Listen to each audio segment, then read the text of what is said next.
At the heart of an isolated star system lay the Zeta Observatory, an ancient structure that had defied the understanding of the Galactic Union for centuries.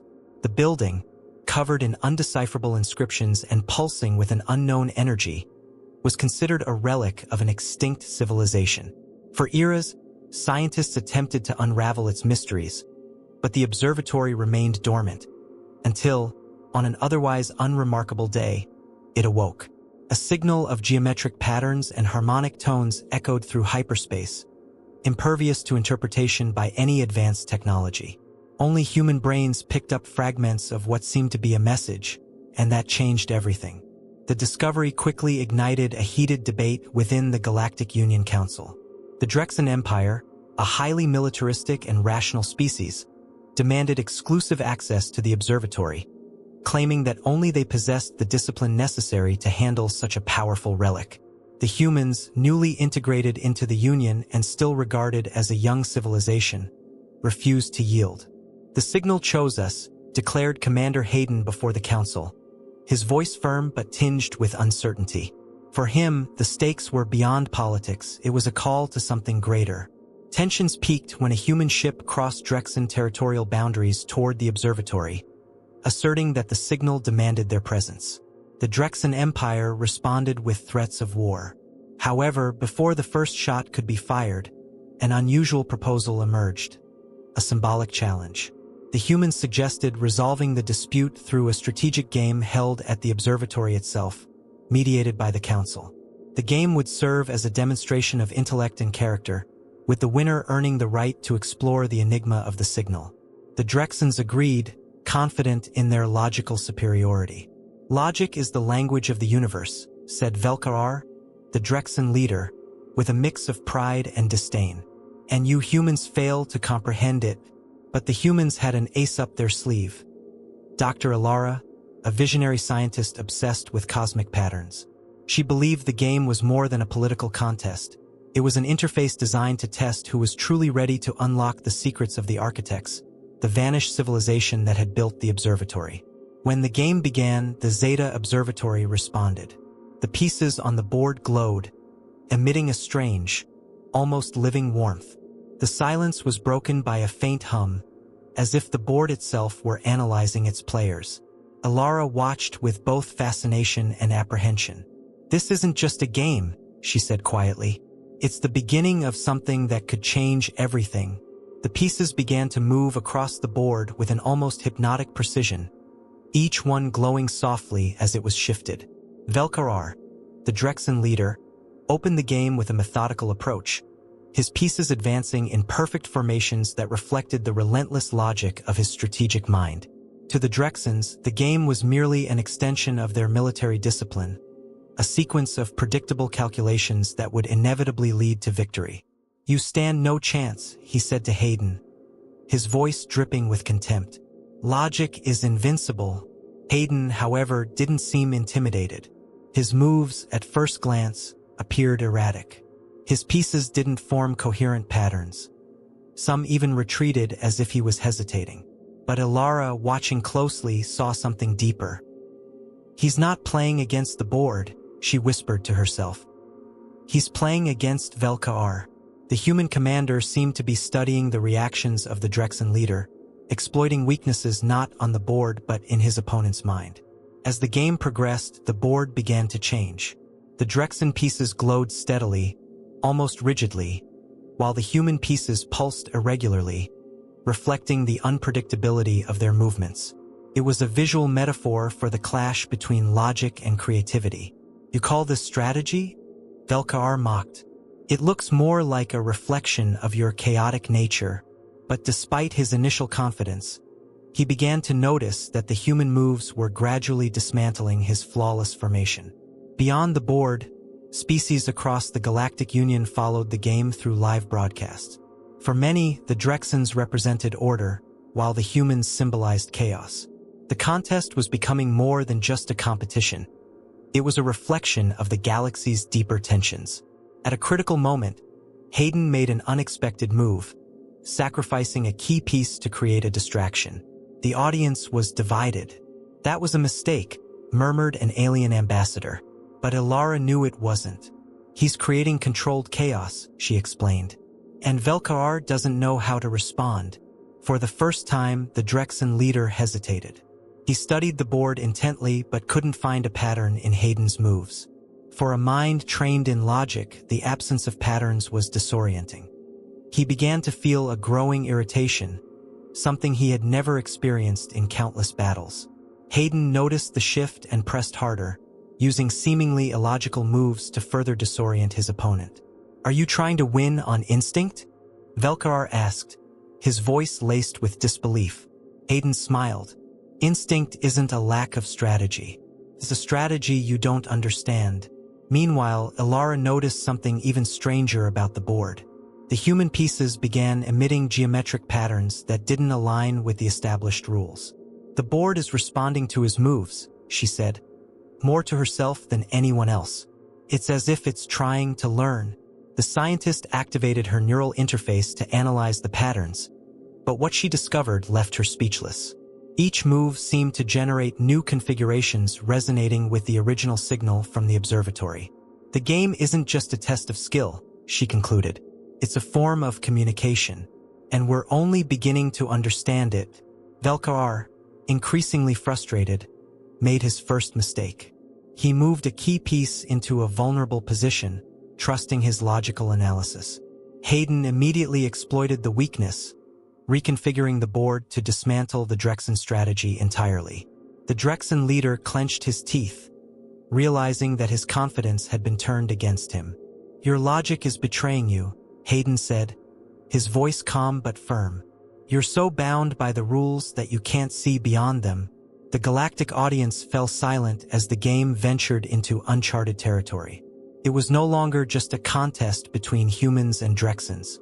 It was a clash between two ways of thinking, two philosophies about how to understand the universe. For Ilara, it was more than enough to confirm her theory. The board wasn't just reacting. It was guiding. "Something is watching us," she said to Hayden, "and I think we're playing exactly the way they want us to."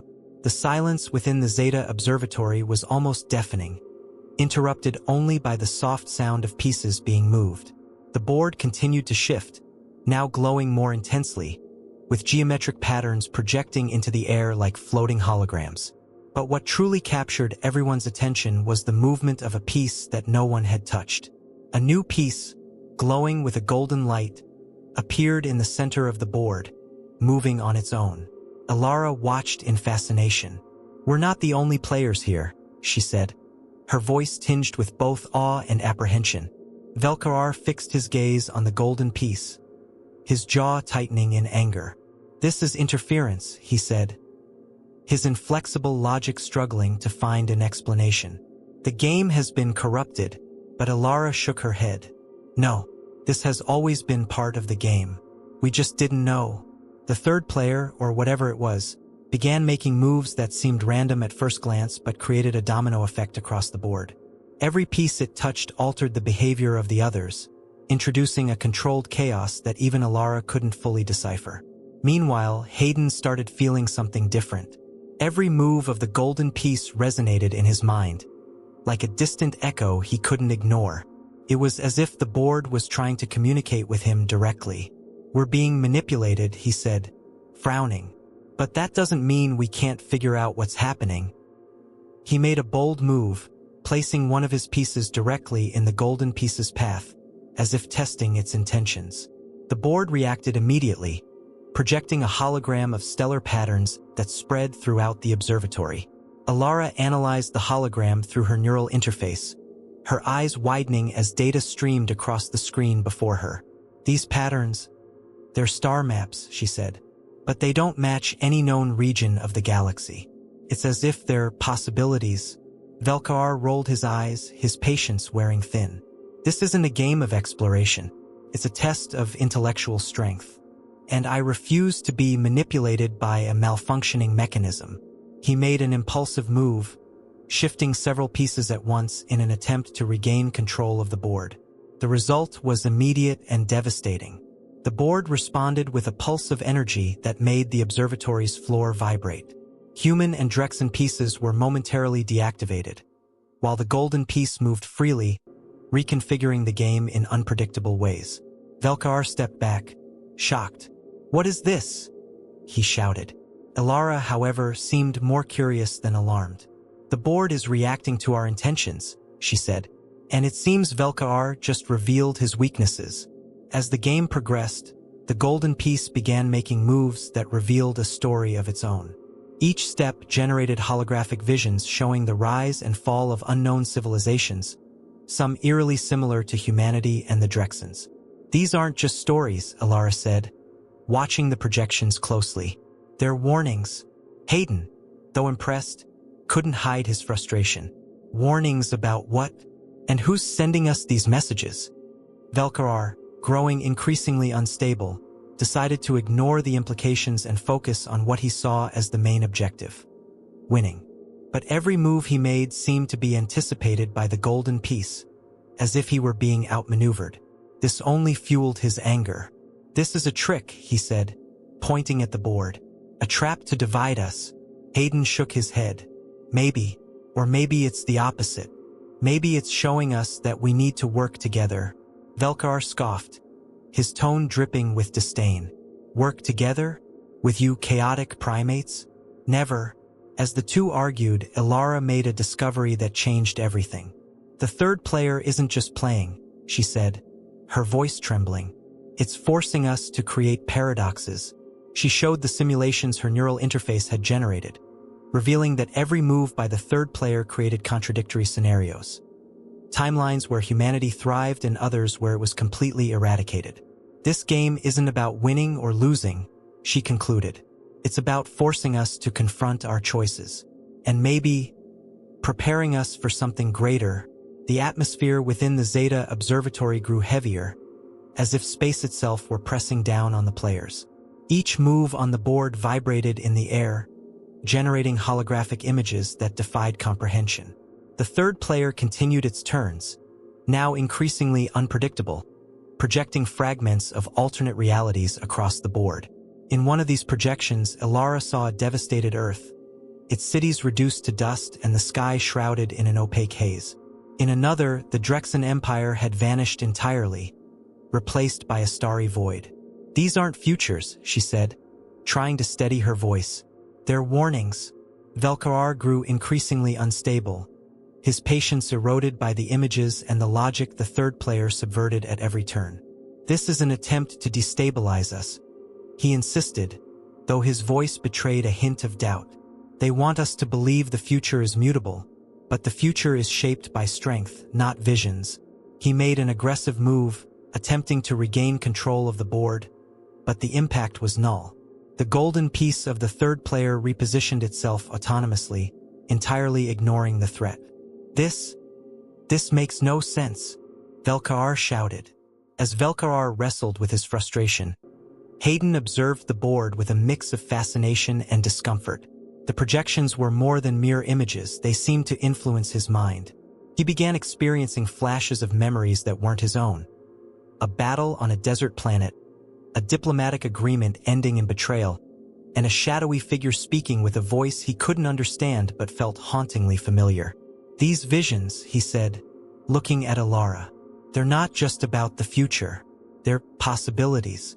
All the things that could have been or might still be." Elara was deeply absorbed in analyzing the projections. Using her neural interface, she began tracking the patterns emitted by the board, searching for a logic behind them. What she discovered left her stunned. "The board is reacting to our decisions," she said, "but not in the way we expected. It's forcing us to confront scenarios that contradict our perception of control." She displayed a holographic graph mapping their moves. Each decision created a paradox: a human move leading to a Drexon disaster, or a Drexon move resulting in humanity's extinction. The psychological effects on the players were palpable. Velkar began showing signs of paranoia, his actions increasingly reckless.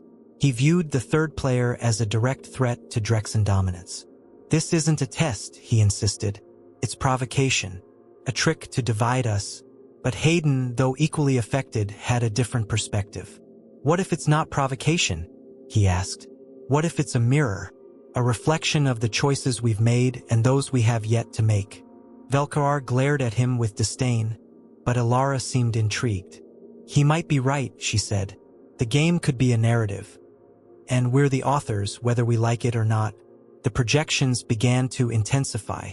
One showed the Galactic Union fractured into hostile factions, with interstellar wars ravaging entire systems. Another revealed a future where humans and Drexons worked together to colonize new worlds, achieving a fragile yet promising balance. The next vision, however, was the most unsettling. The Zeta Observatory lay abandoned, its energies extinguished, while the surrounding stars slowly faded into an absolute void. This is what happens if we fail, Alara said, her voice trembling. It's not just about us. It's about everything. At the height of the tension, the board did something no one expected. It briefly dematerialized, plunging the players and spectators into total darkness. When it reappeared, the configuration had changed. The human and Drexon pieces were placed side by side, while the golden piece remained isolated in the center. A hologram appeared above the board, depicting a figure made of light and shadow. It spoke in a language no one understood, but its words resonated in the minds of each player. Hayden furrowed his brow, trying to decipher the message. It's not a language, he said finally. It's a feeling. They're asking us to do something. Together, Velkaar was outraged. This is unacceptable, he roared. We do not cooperate. We conquer. Hayden looked at him calmly but firmly. Maybe that's why we're here, he replied. Because we don't know how to cooperate. And maybe that's what they're trying to teach us. The golden piece glowed brighter, as if awaiting the next move, while the entire board pulsed in rhythm with the players' heartbeats. Alara took a deep breath. If we keep going like this, she said, we might lose more than the game. The board continued to glow intensely, projecting geometric patterns that expanded throughout the space of the Zeta Observatory. Each move triggered a new configuration, revealing holograms of stars, galaxies, and unknown stellar systems. Alara, who had been analyzing the data relentlessly, noticed something astonishing. This isn't just a game, she said, breaking the tense silence. It's an interface. The architects built this to map the universe, or perhaps to shape it. Hayden looked at her, intrigued, while Velkaar scoffed in disbelief. Your speculations are baseless, he said, his words laced with frustration. The architects are dead. This is just an ancient machine, an inert relic you humans insist on romanticizing. But before he could continue, the board projected a series of images that silenced even him. It showed civilizations rising to power, only to collapse into wars and extinction. These aren't stories, Alara murmured, captivated. They're cycles. The architects were showing us that everything in the universe is cyclical, and this game is an attempt to break the cycle. As Alara worked to decipher the patterns, Hayden noticed something strange. The board was showing specific moments that seemed to reflect choices they had made during the game. An impulsive move by Velkaar created a timeline where the Drexons destroyed themselves in civil wars. A strategic sacrifice by Hayden led to a future where humanity thrived, but at the cost of interstellar alliances. Every decision we make is shaping these possibilities, he said gravely. And the board is forcing us to see the consequences. Tensions rose as the third player continued making moves that defied logic. Each turn created paradoxes. Planetary systems existing in one timeline only to vanish in another, species prospering only to be erased in the next instant. Velkaar grew increasingly agitated, unable to process the chaos presented by the board. This is irrational, he said, slamming the table beside the board. Logic is the foundation of all civilization. Without it, we are mere chaos. Hayden, however, seemed to be grasping a deeper truth. Maybe chaos is necessary, he replied calmly. Maybe absolute order is what keeps us trapped in these cycles. The Zeta Observatory began to react more intensely. Walls that once seemed solid now pulsed with light, as if the structure were alive. Alara, both fascinated and uneasy, connected her neural interface directly to the board, an act strictly forbidden by Galactic Union protocols. As soon as she did, her mind was flooded with information. I see everything, she said, her voice low, almost a whisper. The architects didn't create this as a weapon or a game. They created it as a test to see who is ready to understand and take control of their own destiny. Hayden placed a hand on her shoulder, concerned about her prolonged connection. Ready to understand what? He asked. Alara looked at him, her eyes glowing with the light of the board. That the universe isn't fixed. It's shaped by choices, but collective choices. This isn't about who wins. It's about who's willing to sacrifice their own vision of control for something greater. Velkaar, hearing this, grew even more agitated. This is madness, he said. Control is everything. Without it, we are slaves to chance. Alara conducted one last analysis before disconnecting from the board, her hands trembling. The architects were preparing us for something that goes beyond time and space, she concluded. But there's a cost. If we continue the game, we might uncover the truth, but we could also destroy everything. If we stop now, everything remains as it is, but we'll never know what might have been. Hayden closed his eyes, feeling the weight of the impending decision. He looked at Velkaar, who seemed torn between his pride and the fear of the unknown. What if this test isn't just for us? Hayden asked. What if it's for the entire galaxy? The board's final projection for that turn was the most breathtaking yet. It showed a future where the Zeta Observatory became the epicenter of a new era of interplanetary collaboration, but also scenarios where its energy destabilized the fabric of the universe, creating an infinite void. We're playing with forces we don't understand, Alara warned. But maybe that's exactly what they wanted, to make us decide not as individuals but as a whole. The Zeta Observatory pulsed like a cosmic heart, its energy intensifying with each move on the board. The human, Drexon, and third-player pieces were now arranged in a formation that seemed deliberate, almost ceremonial. Alara, still recovering from her direct connection to the board, analyzed the patterns with focused eyes, while Hayden remained silent, processing the significance of it all. Velkaar, on the other hand, was visibly uncomfortable. The game is over, he said curtly. This has gone beyond any logical purpose. But the board seemed to disagree. As Velkaar stepped back, the golden piece of the third player moved once more, creating a new configuration. This time, the hologram projected didn't show past or future scenarios. Instead, it revealed the players to themselves. Alara saw a version of herself hesitating before critical choices, her mind torn between science and ethics. Hayden saw himself leading an intergalactic conflict, riddled with doubt, but pushing forward with determination. Velkaar was confronted with a projection of his own defeat, kneeling before an unknown enemy. This is manipulation, he said, his voice trembling with rage. These visions are lies. Alara, however, wasn't so sure. What if these visions aren't lies? She asked. What if they're reflections of who we are and who we could become? The board isn't showing us truths or falsehoods. It's showing us choices. Hayden, intrigued, leaned closer to study the projection. Choices we carry with us, he added. And that define everything. As the game reached a critical point, the board emitted a pulse of light that swept through the observatory. For the first time, the galactic spectators were directly affected, reporting visions of their own lives and decisions. The impact was profound. Political leaders began questioning their alliances, and previously hostile species felt a flicker of mutual understanding.